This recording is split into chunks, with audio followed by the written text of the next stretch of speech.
Hi, my name is Ken Meyer. I teach guitar at Syracuse University, classical guitar.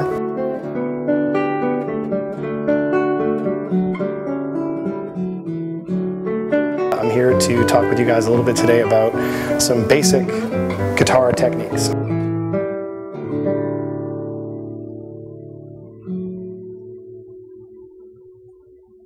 So the first thing I wanted to talk with you all about is trying to find the best teacher you can.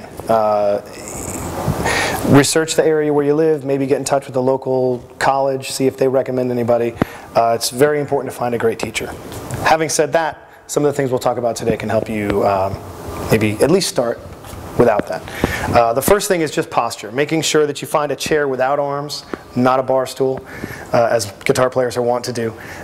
And make sure that you put your feet out in front of you. This sounds foolish. Most people just sit down normally and sit down, and keep your weight above your hips. So keep your shoulders above your hips.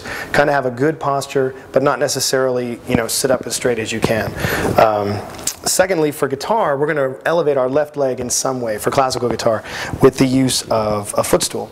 You can get a footstool in any music store. You could use a guitar case. You can even use a bunch of thick college books, as I tell my students sometimes. The footstool is nice because it's adjustable. And you want to kind of get your foot off the floor about 6 to 8 inches so that the guitar can rest on the left leg, kind of between the left leg and the right leg, against the chest, and with the arm coming across, you develop this support for the guitar. So the left hand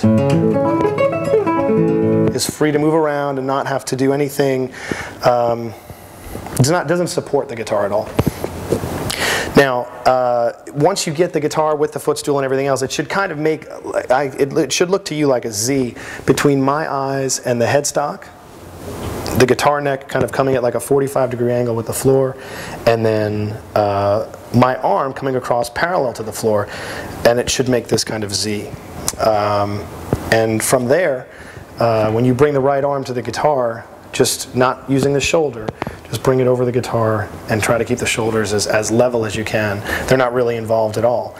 The whole thing you want to be thinking about while you're playing this guitar is actually just from the small of the back, the lower back, supporting yourself from the lower back. And then when you bring the left hand up, aim for the fingertips on the strings. The only part of the left hand that touches the guitar would be the fleshy part of the thumb and the tips of the fingers.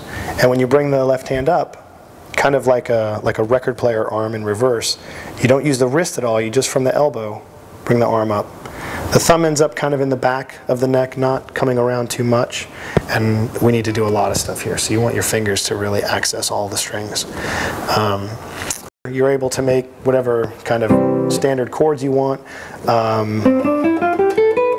but from this thumb position your fingers have access to all the notes on all the frets. The same thing goes for shifting. When you shift, you're going to move more from the elbow as opposed to thinking about the shoulder being involved at all. It's not really, it isn't really involved.